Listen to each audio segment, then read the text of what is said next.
Bharat Ratna doctor Bhimrao Ambedkar ಅವರಿಗೆ ಕೋಟಿ ಕೋಟಿ ನಮನ. ಇವರ ಜೀವನವನ್ನು ಆಧರಿಸಿ ಈ ಧಾರಾವಾಹಿಯನ್ನು ನಿರ್ಮಿಸಲಾಗಿದೆ. ರಾಷ್ಟ್ರಕ್ಕೆ, ರಾಷ್ಟ್ರದ ಜನರಿಗೆ ಅಂಬೇಡ್ಕರರ ಕೊಡುಗೆ ಅಪಾರ. ಹಲವಾರು ಅಧಿಕೃತ ಪುಸ್ತಕಗಳನ್ನು ಆಧರಿಸಿ ಈ ಕಥೆಯನ್ನು ತಮ್ಮ ಮುಂದೆ ಇಡಲಾಗಿದೆ. ಈ ಧಾರಾವಾಹಿಯನ್ನು ವಾಹಿನಿಯು ನಿಷ್ಠೆಯಿಂದ ನಿರ್ಮಿಸಿದ್ದು, ಬಾಬಾ ಸಾಹೇಬರ ಜೀವನ ಮತ್ತು ಸವಿಸಿದ ಹಾದಿ ಪ್ರತಿಯೊಬ್ಬರಿಗೂ ಸ್ಫೂರ್ತಿ ನೀಡುತ್ತದೆ ಎಂಬುದನ್ನು ವಾಹಿನಿಯು ಬಲವಾಗಿ ನಂಬಿದೆ. ನಡೀರಪ್ಪ, ಎಲ್ರೂ ಗಂಟು ಮುಟ್ಟೆ ಕಟ್ಕೊಂಡ್ ಹೊರಡಿ. ನಮ್ ಜಾತಿ ನಿಮ್ಮೆಲ್ರಿಗಿಂತ ದೊಡ್ಡದು. ಭೀಮನ್ ಜಾತಿ ಸೇರ್ದವ್ರೆಲ್ಲ ನಿಮ್ ಮನೆ ಖಾಲಿ ಮಾಡ್ಕೊಂಡು ಹೊರಡಕ್ ತಯಾರಾಗಿ. ನಾವಿಲ್ಲೇ ಇರ್ತೀವಿ ಜಾಮ್ ಜೂಮ್ ಅಂತ. ನಡಿಯೋ ನಡಿ, ನಡೀರಿ ನಡೀರಿ ನಡೀರಿ.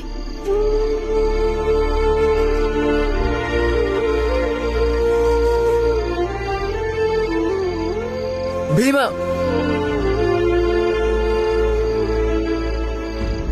ಭೀಮ ಅವ್ರು ಹೋಗಾಯ್ತು. ಎಲ್ಲಕ್ಕಿಂತ ಅವ್ರ ಹತ್ರ ಮಾತಾಡಿ ಏನೂ ಪ್ರಯೋಜನ ಇಲ್ಲ. ನಾಳೆ ಮಾತಾಡೋಣ. ಅಯ್ಯೋ ದೇವ್ರೆ, ಎಲ್ಲಪ್ಪ ಹೋಗ್ ಸಾಯೋಣ ನಾವು. ಭೀಮರಾವ್, ನಿನ್ನೊಬ್ನಿಂದ ನಮ್ ಜೀವನನೇ ಎಕ್ಕುಟ್ಟೋಯ್ತು. ನಿನಗೆ ಆ ದೇವ್ರು ಒಳ್ಳೇದ್ ಮಾಡಲ್ಲ. ನೀನು ಅನುಭವಿಸ್ತ್ಯಾ. ಜ್ಞಾಪಕ ಇಟ್ಕೋ, ನನ್ನ ಮಾತನ್ನ ಜ್ಞಾಪಕ ಇಟ್ಕೋ. ನಡಿ ಭೀಮ, ನಡಿ ಮನೆಗೆ ಹೋಗೋಣ. ನಡಿ. ದೇವ್ರೇ, ಎಂತ ಸ್ಥಿತಿ ತಂದ್ಬಿಟ್ಯಪ್ಪ ನಮ್ಗೆ.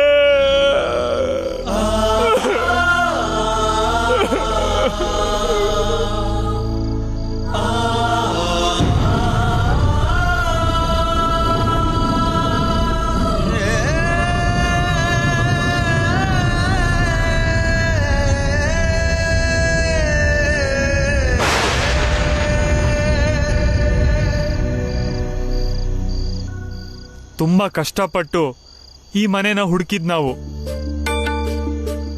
ಅಷ್ಟು ಸುಲಭವಾಗಿ ಈ ಮನೆ ಬಿಡಕ್ ಆಗಲ್ಲ. ಇಲ್ಲ, ನಾಳೆ ಜೋಶಿಯವ್ರು ಬರ್ಲಿ, ನಾವ್ ಈ ಮನೆ ಬಿಟ್ಟು ಹೋಗದೆ ಇರೋ ತರ ಏನಾದ್ರೂ ಒಂದ್ ಮಾಡ್ಲೇಬೇಕು. ನೋಡ್ತೀರಿ, ಜೀವ ಕೊಟ್ಟಾದ್ರೂ ಮನೆ ಉಳಿಸ್ಕೋತೀನಿ. ಸರಿ ಬಿಡೋಣ, ಅದೇನ್ ಮಾಡ್ತೀಯೋ ಮಾಡು, ನೋಡೋಣ. ನಾನಂತೂ ಮಲ್ಗೋಕ್ ಹೋಗ್ತೀನಿ.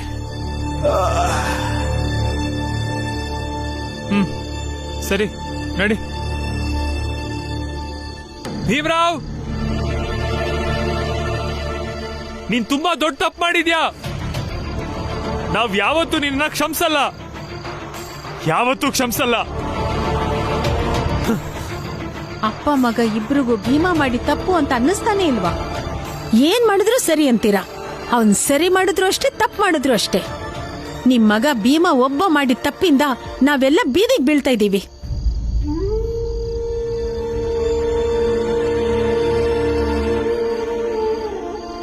ಬಾಗ್ಲು ಮುಚ್ಚೋದ್ರಿಂದ ಏನ್ ಪ್ರಯೋಜನ ರಮ್ಮ? ಹೊರಗೆ ಒಳಗೆ ಎಲ್ಲ ಕಡೆಯಿಂದನೂ ಒಂದೇ ಮಾತು ಕೇಳಿಸ್ತಿದೆ. ಇದಕ್ಕೆಲ್ಲ ನಾನೇ ಕಾರಣರಮ್ಮ. ನಾನೇ ತಪ್ಪಿತಸ್ಥ. ಮನೆಯವ್ರಿಗೆ, ವಟಾರದವ್ರಿಗೆ, ಎಲ್ರಿಗೂ ನನ್ ಒಬ್ಬನಿಂದ ತೊಂದರೆ ಆಗ್ತದೆ. ಈಗ ಮಂಜಣ್ಣ ಹೇಳಿ ಹೋದ್ರಲ್ಲ, ಅದು ಸರಿಯಾಗೇ ಇದೆ. ನಾನ್ ತಪ್ಪು ಮಾಡ್ಬಿಟ್ಟೆ ರಮ್ಮ. ಹಾಗೆಲ್ಲ ಮಾತಾಡ್ಬೇಡಿ. ಅತ್ತೆ ಆಗ್ಲಿ, ಅಕ್ಕಪಕ್ಕದವರಾಗ್ಲಿ,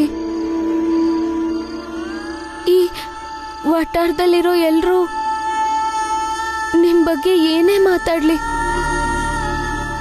ಆದ್ರೆ ನಿಮ್ ಹೆಂಡತಿ ನೀವ್ ತಪ್ಪು ಮಾಡಿದೀರ ಅಂತ ಒಪ್ಕೊಳ್ಳಲ್ಲ.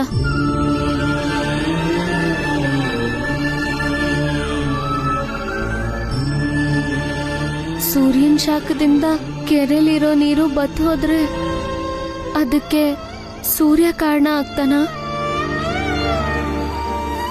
ಇಲ್ಲ ಅಲ್ವಾ?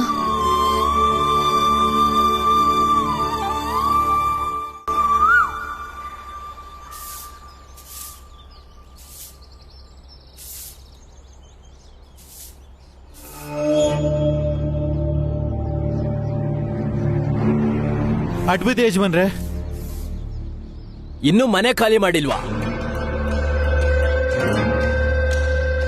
ಬಹುಶಃ ಒದ್ದು ಹೊರಗೆ ಹಾಕ್ಬೇಕು ಅನ್ಸುತ್ತೆ ಇವ್ರನ್ನೆಲ್ಲ.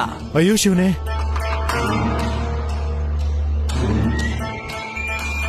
ಏಯ್, ಗಂಟು ಮೂಟೆ ಕಟ್ಟಾಯ್ತು ತಾನೆ? ಯಾಕೆ ಹೀಗೆಲ್ಲ ಮಾಡ್ತಿದ್ದೀರಾ?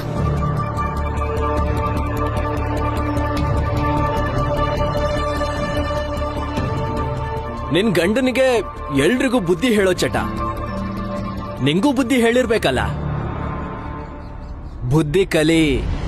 ಸೊಳ್ಳೆಗಳನ್ನ ಒಂದೊಂದೇ ಹುಡುಕಿ ಸಾಯ್ಸಕ್ಕಾಗಲ್ಲ. ಒಂದ್ಸಲ ಹೊಗೆ ಹಾಕಿದ್ರೆ ಎಲ್ಲ ಒಡ್ಕೆ ಸಾಯ್ತವೆ. ಅದೇ ತರ ನಾವು ಒಂದೇ ಸಲ ಹೊಗೆ ಹಾಕ್ತಿದ್ದೀವಿ. ಎಲ್ರು ಒಟ್ಕೆ ಸಾಯ್ತೀರ ನೋಡಿ.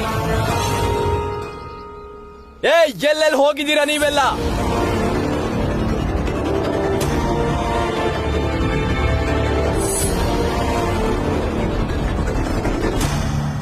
ಎಲ್ಲಿ ಹೋಗೋದು ಯಜಮಾನ್ರೆ? ನಾವು ಎಲ್ಲಿ ಹೋಗೋದು ಯಜಮಾನ್ರೆ? ನೀವೀಗ ನಮ್ಮನ್ನ ಇಲ್ಲಿಂದ ಹೋಗೋದಕ್ಕೆ ಒತ್ತಾಯ ಮಾಡಿದ್ರೆ ನಾನು ಇಲ್ಲೇ ನಿಮ್ ಮುಂದೆ ಎಣ್ಣೆ ಸುರ್ಕೊಂಡು ಸತ್ತು ಹೋಗ್ತೀನಿ ಯಜಮಾನ್ರೆ. ಯಜಮಾನ್ರೆ, ನಾನು ಎಣ್ಣೆ ತಂದಿದ್ದೀನಿ, ನಾನು ಸುಟ್ಕೊಂಡು ಸಾಯ್ತೀನಿ. ಬೇಡ ಅಣ್ಣ, ದಯವಿಟ್ಟು ದುಡುಕ್ಬೇಡಿ. ನೀವು ಮಾಡ್ತಿರೋ ತಪ್ಪು. ಮಾಡೋದಕ್ಕೆ ಇನ್ನೇನು ಉಳಿಸಿದ್ಯಾ ನೀನು?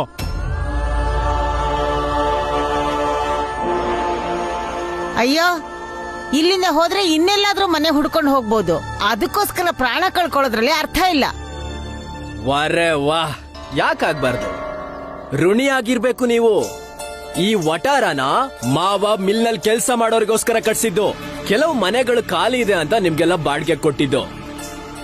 ಆದ್ರೆ ನಮಗ್ ಗೊತ್ತಿರ್ಲಿಲ್ಲ ನಾವು ಮಾಡಿರೋ ಸಹಾಯಕ್ಕೆ ನೀವು ಹೀಗೆ ಚೂರಿ ಹಾಕ್ತೀರಾ ಅಂತ.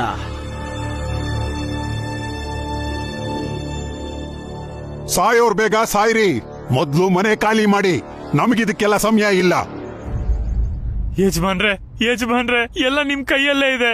ನಮ್ ಬದುಕಾಗ್ಲಿ ಸಾವಾಗ್ಲಿ ದಯವಿಟ್ಟು ನಮ್ಮ ಮೇಲೆ ದಯೆ ತೋರಿಸಿ ಯಜಮಾನ್ರೆ. ಆ ಭೀಮರಾವ್ ಸಲುವಾಗಿ ನಮ್ಗೆಲ್ಲ ಯಾಕೆ ಶಿಕ್ಷೆ ಕೊಡ್ತಿದ್ದೀರಾ ಯಜಮಾನ್ರೆ? ಹೌದು ಯಜಮಾನ್ರೆ, ಇಲ್ಲಿ ಒಬ್ಬ ಮಾಡಿದ ತಪ್ಪಿಗೆ ನಮ್ಮೆಲ್ರಿಗೂ ಶಿಕ್ಷೆ ಕೊಡ್ಬೇಡಿ. ನೋಡಿ, ನಿನ್ನೆ ಭೀಮ ಆನಂದ ಇಬ್ರು ನಿಮ್ ಹತ್ರ ಕ್ಷಮೆ ಕೇಳಿದ್ದಾರೆ. ನಾವು ನಿಮ್ ಹತ್ರ ಕ್ಷಮೆ ಕೇಳ್ತೀವಿ. ದಯವಿಟ್ಟು ನಮ್ಮನ್ ಕ್ಷಮಿಸ್ಬಿಡಿ. ನಾವಿರೋದು 4 ಜನ ಅಲ್ಲ ಜೋಶಿ. ನಾವ್ ಎಷ್ಟು ಜನ ಇದೀವಿ ಅಂದ್ರೆ ನೀವು ನಮ್ಮನ್ನ ಎಣಿಸೋದಕ್ಕೂ ಹೆದರಬೇಕು. ಒಂದಿನ ಎಣಿಸ್ ನೋಡು, ನಮ್ಮ ಸಂಖ್ಯೆ ಎಷ್ಟಿರುತ್ತೆ ಅಂದ್ರೆ ಆಕಾಶದಲ್ಲಿ ನಕ್ಷತ್ರ ಎಷ್ಟಿರುತ್ತೋ ಅಷ್ಟಿರುತ್ತೆ.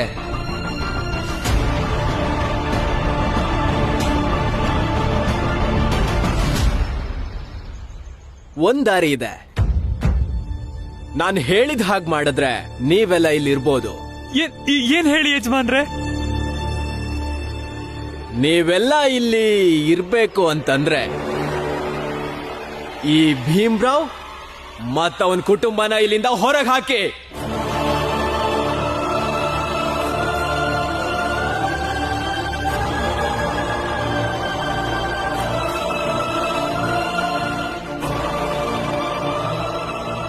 ಅದೆಲ್ಲ ಆಗಲ್ಲ. ನಾವೆಲ್ಲ ಇಲ್ಲಿ ಒಟ್ಟಾಗಿ ಬದುಕ್ತಿದೀವಿ. ಹೋಗಂಗಿದ್ರೆ ನಾವೆಲ್ಲ ಒಟ್ಟಾಗೆ ಹೊರಗೋಗ್ತೀವಿ, ಇಲ್ಲ ಅಂದ್ರೆ ಇಲ್ಲೇ ಇರ್ತೀವಿ. ಅಮ್ಮ ಮರ್ತು ಬಿಟ್ರಾ? ಯಜಮಾನ್ರ ಮಿಲ್ಲಲ್ಲಿ ಅಪ್ಪ ಕೆಲಸ ಮಾಡ್ತಾ ಇದ್ರು. ಅವರೇ ಒಟ್ಟಾರಕ್ಕೆ ಮೊದಲು ಬಂದಿದ್ದು. ಅವ್ರ ಶಿಫಾರಸ್ ಮಾಡಿದ್ದಕ್ಕೇನೆ ಇವರೆಲ್ಲ ಒಟ್ಟಾರಕ್ಕೆ ಬಂದಿದ್ದು. ಈಗ ಇವ್ರಿಗೋಸ್ಕರ ನಾವ್ಯಾಕೆ ಮನೆ ಬಿಡ್ಬೇಕು? ಹಾ ಹೌದು, ಭೀಮ್ರಾವ್ ತನ್ನ ಕುಟುಂಬನ್ ಕರ್ಕೊಂಡು ವಟಾರ ಬಿಟ್ಟು ಹೋದ್ರೆ ಒಳ್ಳೇದು ಅನ್ನಿಸ್ತಿದೆ. ಕೊನೆ ಪಕ್ಷ ಮಿಗ್ದೋರಾದ್ರೂ ನೆಮ್ಮದಿ ಆಗಿರ್ಬೋದು. ಹೌದೌದು, ಈ ಭೀಮರಾವ್ ಮಾಡಿದ ತಪ್ಪಿಗೆ ನಾವೆಲ್ಲ ಯಾಕೆ ಶಿಕ್ಷೆ ಅನ್ಭವಿಸ್ಬೇಕು? ಏನ್ ಮಾತಾಡ್ತಿದ್ಯಾ? ಕಷ್ಟ ಸುಖದಲ್ಲೆಲ್ಲ ನಾವು ಒಟ್ಟಿಗೆ ಇದ್ವಿ. ಈ ಕಷ್ಟ ಕಾಲದಲ್ಲಿ ರಾಮ್ಜಿ ಅವ್ರ ಕುಟುಂಬನ ಹೇಗ್ ಬಿಟ್ಕೊಡಕ್ಕಾಗತ್ತೆ? ನೋಡೋಣ, ಇದು ಸುಖ ದುಃಖದ ಪ್ರಶ್ನೆ ಅಲ್ಲ. ಇದು ಭೀಮರಾವ್ ಮಾಡಿರೋ ತಪ್ಪು. ಅವ್ನ್ ಮಾಡಿರೋ ತಪ್ಪಿಗೆ ನಮಗೆ ಯಾಕೆ ಶಿಕ್ಷೆ? ಹೇಗ್ ಹೇಳಿದ್ರಿ?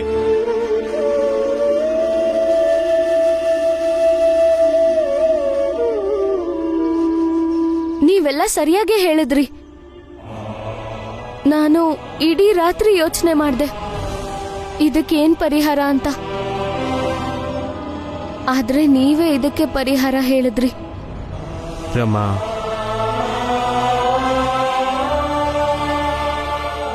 ನಿನ್ನೆ ರಾತ್ರಿಯಿಂದ ಇದೇ ಮಾತನ್ನ ಪದೇ ಪದೇ ಹೇಳ್ತಿದ್ದೀರ. ಇಷ್ಟಕ್ಕೆಲ್ಲ ಇವ್ರು ಓದು ಕಾಲೇಜ್ಗೆ ಹೋಗ್ತಿರೋದೇ ಕಾರಣ ಅಂತ.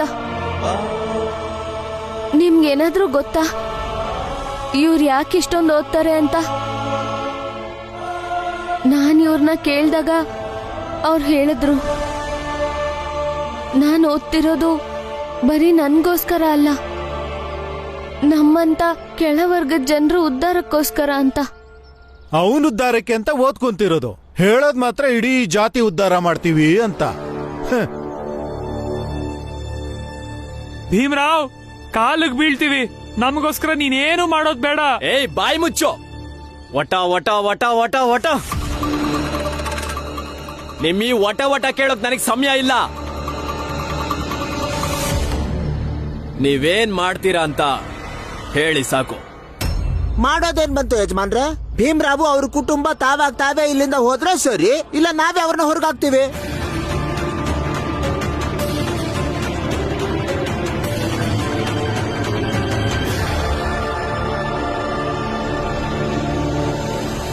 ಸರಿ, ನಾನು ರಮಾ ಇಲ್ಲಿಂದ ಹೋಗ್ತೀವಿ.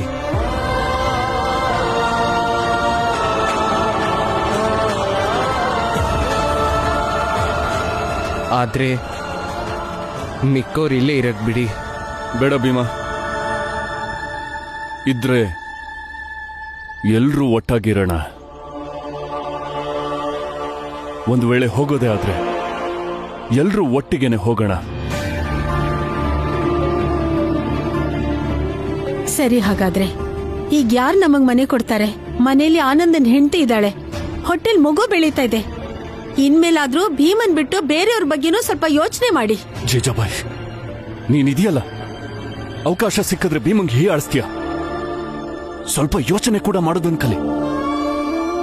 ಹೋಗು, ಗಂಟು ಮೂಟೆ ಕಟ್ಟು. ಹೋಗೋ.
ನೀವಿಬ್ರು ಇಲ್ಲೇ ಇದ್ದು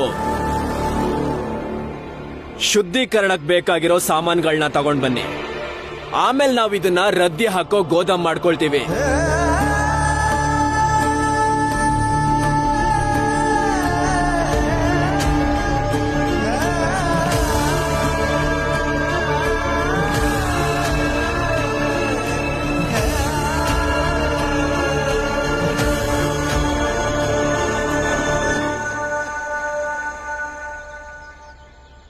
ಕೇಳಿಸ್ಕೊಳ್ಳಿ, ಯಾರು ಕೂಡ ಈ ಮನೆಯ ಗೋಡೆ ಸಹ ಮುಟ್ಟಬಾರ್ದು.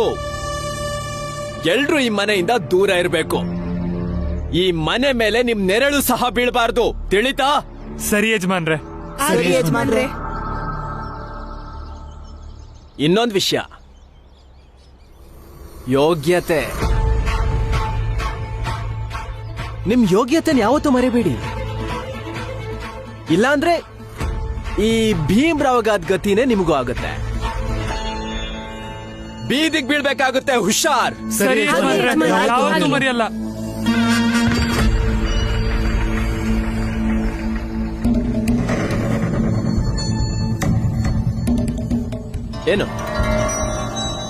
ಏನ್ ನೋಡ್ತಿದ್ದೀರಾ? ಹೋಗಿ, ಹೋಗೋಕ್ಕಿಂತ ಮುಂಚೆ ಇದನ್ನ ತಲೆಲಿ ಇಟ್ಕೊಂಡು ಹೋಗಿ. ಇವತ್ ನಿನ್ನ ಮನೆಯಿಂದ ಹೊರಗೆ ಹಾಕಿದ್ದೀನಿ, ನಾಳೆ ದಿನ ನಿನ್ನ ಕಾಲೇಜಿಂದನೂ ಹೊರಗೆ ಹಾಕ್ತೀನಿ.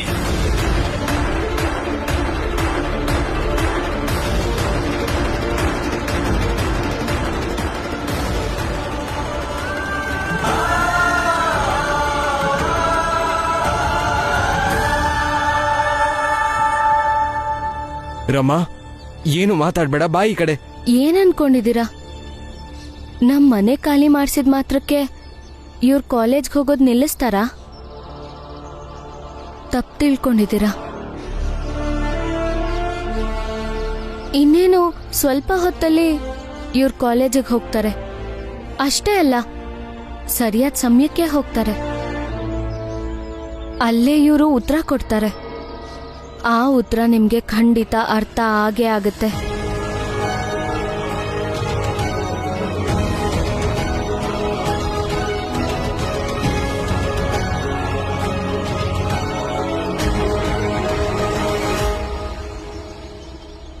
ನಿಮ್ಮಂತ ಅದೆಷ್ಟೋ ಜನ ನಮ್ಮ ಯಜಮಾನ್ರ ಜೀವನನ ಹಾಳು ಮಾಡ್ಬೇಕು ಅನ್ನೋ ಉದ್ದೇಶ ಇಟ್ಕೊಂಡೇ ಬಂದಿದ್ದಾರೆ. ಆದ್ರೆ ಇಲ್ಲಿವರೆಗೂ ಯಾರು ಇವ್ರನ್ನ ತಡೆಯಕ್ಕಾಗಿಲ್ಲ. ನೀವ್ ಶ್ರೀಮಂತಿಕೆಯಿಂದ ಏನಾದ್ರೂ ಮಾಡಿ, ಆದ್ರೆ ನನ್ ಗಂಡನ್ ಕಿಚ್ಚನ್ನ ನೀವ್ ಯಾವತ್ತೂ ತಡೆಯಕ್ಕಾಗಲ್ಲ.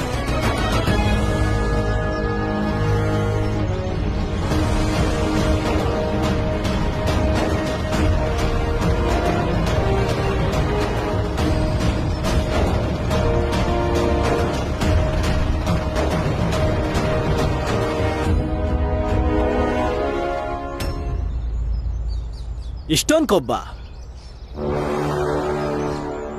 ಸರಿ, ನಾನು ನೋಡೇ ಬಿಡ್ತೀನಿ ಭೀಮ್ರಾವ್.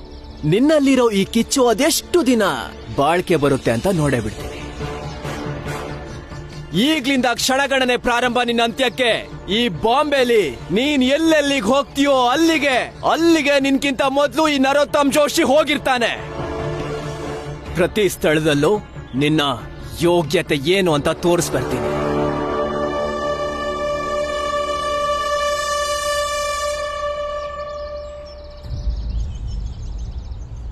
ನೋಡಿ, ನಿಮ್ಮ ಶಕ್ತಿನೆಲ್ಲ ನೀವು ದ್ವೇಷದಲ್ಲಿ ಕಳಿಬೇಕು ಅಂತಿದ್ರೆ ಕಳೀರಿ. ಆದ್ರೆ ಈಗ್ಲೂ ನಿಮ್ಗೊಂದು ಸಲಹೆ ಕೊಡ್ತೀನಿ. ನೀವು ಈ ರೀತಿ ಅಸ್ಪೃಶ್ಯ ಭೀಮ್ರಾವ್ ಹಿಂದೆ ಓಡಿ ನಿಮ್ಮ ಜೀವನನ ಹಾಳು ಮಾಡ್ಕೋತಾ ಇದ್ದೀರಾ. ಇದ್ರ ಬದಲು ಉಪಯೋಗ ಆಗುವಂತ ಕೆಲಸ ಮಾಡಿ.